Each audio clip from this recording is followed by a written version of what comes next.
কেমন আছো তোমরা সবাই এই গরমে জানিও। তো আমি আমার দাদা আমার দিদির ছেলে বসতে বসতে হঠাৎ করে প্ল্যান হলো কোথাও যাব। তো কোথায় যাব, তো বাকিপুর ডিসাইড হলো, তাই আমরা বেরিয়ে পড়লাম বাকিপুরের উদ্দেশ্যে। কিন্তু এমন টাইমে বেরিয়েছি সন্ধে হওয়ার মুখে, কিচ্ছু দেখতে পাবো না, অলরেডি সন্ধে হয়ে এসেছে। দেখো অলরেডি সন্ধে হয়েও গেছে, যেতে যেতে একদম সন্ধে হয়ে যাবে পুরো।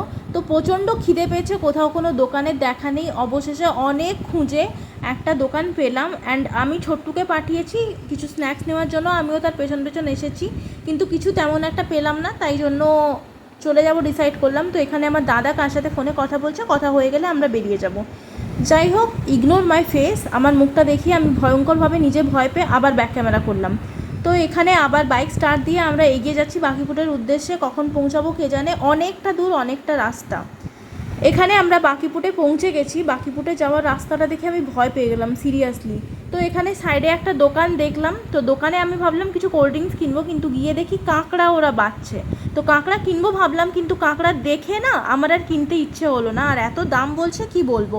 যাই হোক, তো আমরা সমুদ্র দেখার উদ্দেশ্যে এগিয়ে গেলাম। এগোতে এগোতে আমি লক্ষ্য করি সমুদ্র দেখার উদ্দেশ্যে যে এগিয়ে যাচ্ছি, যে রাস্তা ধরে আমরা যাচ্ছি, সেই রাস্তাটি ভয়ঙ্করভাবে বিপজ্জনক এবং ভয়ঙ্কর ভুতুড়ে। তো এরকম ভুতুড়ে রাস্তা ধরে আমি, আমার দাদা, আমার দিদির ছেলে এগিয়ে যাচ্ছি। উঁচু নিচু, একটাও কোনো লাইট নেই, ফ্ল্যাশ লাইটই সম্বল, ফ্ল্যাশ লাইট না থাকলে গেল সর্বনাশ। যাই হোক, আমি এগিয়ে যাচ্ছি, আর আমার পেছন ধরে আমার দাদা আমার দিদির ছেলেও এগিয়ে আসছে। ওদেরকে আমি লাইট দেখাচ্ছি, মানে পথপ্রদর্শক। যাই হোক, ওরা পাহাড়ের ট্রেকিংয়ের মতো লাফিয়ে লাফিয়ে আসছে, আর আমিও এগিয়ে যাচ্ছি সমুদ্র দেখার উদ্দেশ্যে। যাই হোক, সমুদ্র দেখতে এসে দেখি চারপাশে অন্ধকার। মনে হচ্ছে আমি বাবার জন্মে কোনোদিনও অন্ধকার দেখিনি, এখানে অন্ধকার দেখতে এসেছি। আর আমার দাদা এখানে নিজের মুখ দেখাচ্ছে ফ্ল্যাশ লাইট জেলে, মানে আমাদের আশ্বস্ত করছে যে ও আছে। যাই হোক, এবার নর্মাল ভয়েসে শোনো। গাইজ, সমুদ্রের জল দেখতে পাচ্ছি না। বাকিপুটে এসেছি, কিন্তু এমন টাইমে এসেছি সমুদ্রের জল খুঁজে পাচ্ছি না। আমি দেখতে পাচ্ছি, কিন্তু আমি দেখাতে পাচ্ছি না, দেখাতে অক্ষম আমি। এই যে একটু একটু জল আসছে। খুব বাজে টাইমে এসে হাজির হয়েছি, প্রচণ্ড বাজে টাইমে এসে হাজির হয়েছি। তো এখানে আমরা তিনজন সমুদ্রের পাড়ে বসে আমাদের মুখগুলো দেখানোর চেষ্টা করছি, কেমন লাগছে আমাদের দেখতে। তো ছোট্টু এখানে সমুদ্রের জল দেখে খুব আনন্দিত হয়ে ভীষণভাবে দাঁত কেলাচ্ছে, আর আমার দাদা এখানে তার মুখ দেখানোর জন্য ফ্ল্যাশ লাইট মারছে, আর আমি বাদ দাও ক্যামেরাম্যান, শুধু ক্যামেরা ধরে বসে আছি। যাই হোক, আমাদের বাকিপুট এতটাই ভালো লেগেছে যে আমরা খুব তাড়াতাড়ি করে চলে এসেছি ওই বাকিপুটের ভয়ঙ্কর অন্ধকার রাস্তা ধরে। তো এবার বাড়ির উদ্দেশ্যে রওনা দেব। চারপাশ শুনশান অন্ধকার, একটা কোনো লাইট নেই, কেউ নেই, জনহীন মানবহীন জায়গা। যাই হোক, ছোট্টু এখানে বাইক ধরে টানাটানি করছে, বাট ও বাইক চালাতে অক্ষম। এখানে আমি আমার মুখটা দেখিয়ে নিলাম, কিন্তু এত জঘন্য লাগলো, আবার আমি ব্যাক ক্যামেরা করে রাস্তা দেখাচ্ছি। এবার এই ভয়ঙ্কর অন্ধকার স্ট্রিট লাইটহীন জনমানবহীন রাস্তা ধরে আমরা এগিয়ে যাচ্ছি বাড়ির উদ্দেশ্যে। এই দেখো দূরে ওই যে ছোট্ট ছোট্ট দোকানগুলোই আলো দিচ্ছে, ওটাই সম্বল আমাদের। যাই হোক, আবার খিদে পেয়ে গেছে, তো কোনো দোকান খুঁজে দাঁড়াতে হবে। এই যে দোকান পেয়ে গেছি, খাই খাই রেস্টুরেন্ট। খাই খাই রেস্টুরেন্টের সামনে গিয়ে আমরা দেখি প্রায় সব কিছুই শেষ, কিছু পড়ে আছে। তো এগুলো কিছুই খেতে ইচ্ছে হলো না, তাই মোমো খেতে গেলাম, মোমো নিয়ে নিলাম আমরা। এখানে মোমো কাকু মোমো দিচ্ছে, খুব যত্ন সহকারে দিচ্ছে, আর আমি দাদাকে জিজ্ঞেস করলাম কিছু খাবে কি না, দাদা ভয়ঙ্করভাবে মুখ বাঁকিয়ে দিল। তো আমি আবার মোমো দেখতে গেলাম, কি দিচ্ছে না দিচ্ছে। মোমো সস দিয়ে সার্ভ করছে খুব যত্ন সহকারে, বাট খেতে কেমন হবে আমি জানি না।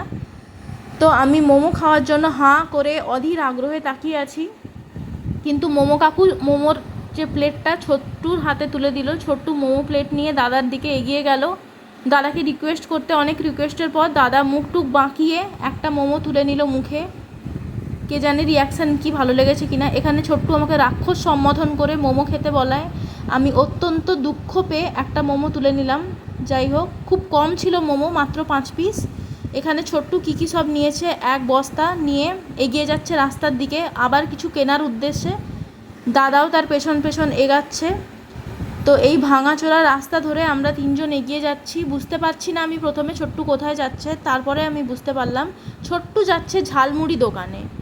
রংচটা ঝালমুড়ির দোকান দেখে ছোট্টু খুব আপ্লুত মুড়ি খাবে বলে। তো যাই হোক, ছোট্টু নিয়ে নিল ঝালমুড়ি। এখানে ঝালমুড়ি কাকা যত্ন সহকারে বানাচ্ছে ঝালমুড়ি। তো দাদা অলরেডি ঝালমুড়ি কিনে নিয়েছে, তাই ছোট্টুকে বারণ করছে যাতে ছোট্টু আর ঝালমুড়ি না নেয়।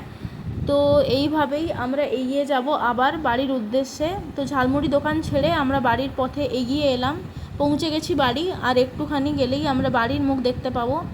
বাড়ি তো পৌঁছে গেছি, বাড়িতে এসে দেখি ছোট্ট সদস্য বাইরে বেরিয়ে এসছে আমাকে আহ্বান জানাতে। অনেকক্ষণ দেখেনি, তাই আনন্দের শেষ নেই তার।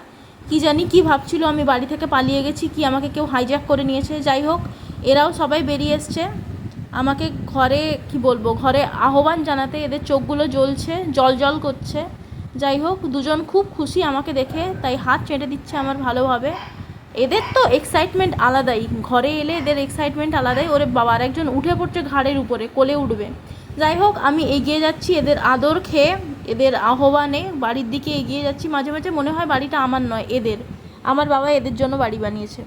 যাই হোক, চলে এসেছি বাড়ি। এদের ভালোবাসায় বাইরে থাকতে পারলাম না বেশিক্ষণ, চলে এলাম। এত সুন্দর বাঁকিপুর দেখেছি, আর বেশিক্ষণ বাইরে থাকতে ইচ্ছা হয়নি, তাই চলে এসেছি ঘরে। ঠিক আছে, এবার নর্মাল ভয়েসে শোনো। তো এইমাত্র রুমে এলাম, এইমাত্র ঘরে এলাম, নট রুম, এইমাত্র ঘরে এলাম। গেছিলাম আমি, আমার দাদা, আমার দিদির ছেলে, তিনজনে মিলে বাঁকিপুরে গেছিলাম। হঠাৎ করে বিকেলে প্ল্যান হলো। তো হোক, আমি চেঞ্জ করি, দাঁড়াও, চেঞ্জ করে আমি আবার ক্যামেরা অন করে কথা বলছি তোমাদের সাথে।